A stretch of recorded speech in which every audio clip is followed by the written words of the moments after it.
Greetings, hello, and welcome to another Google Workspace Basics tutorial where we are going to dive into the wonderful world of Gmail. We've got 4 tasks on our list of things to cover in this video, and that is personalizing your settings, setting a vacation responder, enabling desktop notifications, and finally language and display preferences. So first up on our list, let's dive into personalizing settings in Gmail. After you are logged into your account, you can dial in your own personal settings just by clicking the gear icon up here at the top right of the screen. You do have quick access to some basic settings from here. For me, default and comfortable doesn't display any differently, but if I click compact, that enables a heck of a lot more messages to show up on the screen, so it is nice that you can kind of toggle in between these and decide which one works best for you. For me, I am representing the Kansas City Chiefs, greatest football team in the world, for my background. And you can have a customized background as well. You do that here in this theme part. You have the ability to upload a picture. You can click view all to view a lot of different default options. So that's a way that you can kind of quickly make your inbox theme to your preferences. Next on the list here of things that you can customize is your inbox type. So by default, your messages are organized on the page in the order in which they were received. You can change that to important messages first, which Google kind of looks at your inbox and understands which messages you're interacting with over time, and they will automatically mark messages as important. You can go with unread messages first, starred messages first, and then with priority in multiple inboxes, you can go in there and you can actually customize even further which messages display towards the top of the screen.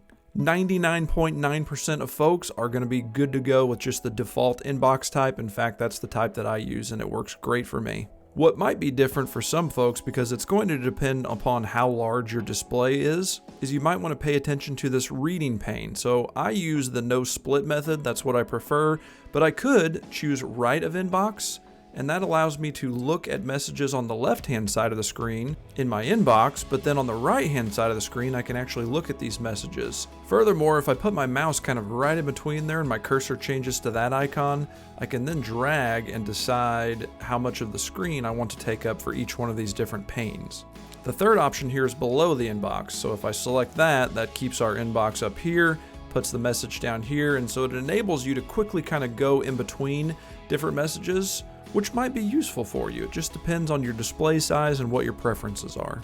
There are even more settings up here at the top of the screen, and you can click on See All Settings to see those. Now this page has an overwhelming amount of settings and different things that you can customize within Gmail. So to help us out with the next kind of steps that we're going to cover here, use the keyboard shortcut right here. This is the Find keyboard shortcut. It's fantastic whenever you're looking for a specific thing on a page where there's lots and lots of information. If you're on a Mac computer, Command F is the keyboard shortcut. If you're on a PC, Control F. If you're on a Chromebook, it would be Control F as well.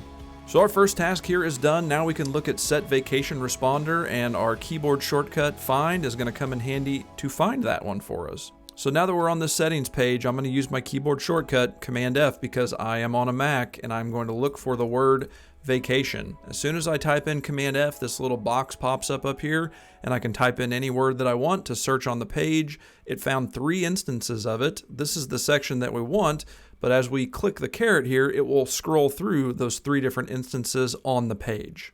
Now, if I had to just find this on the page and tell you where it was, you would get real frustrated with me because you'd be like, well, where is that? My gosh, I've got to scroll and scroll and scroll.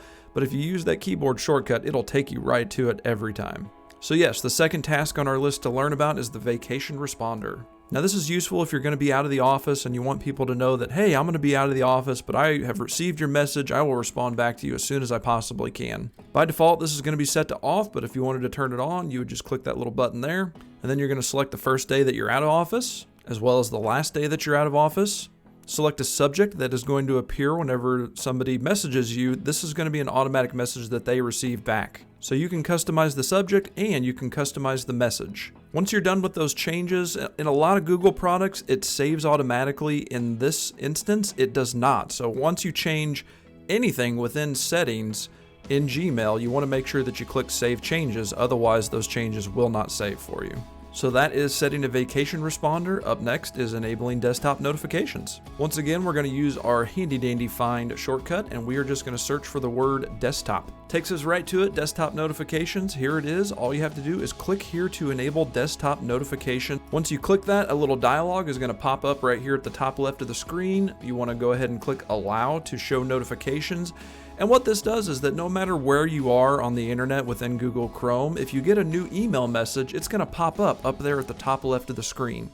So here we are on Greenbush Plus. I've closed my tab with Gmail that's been open. Let's see what happens whenever we get a notification. Future editor Ronnie here. I think what happened during my demo is that it was not allowing those notifications to come through because I was screen recording.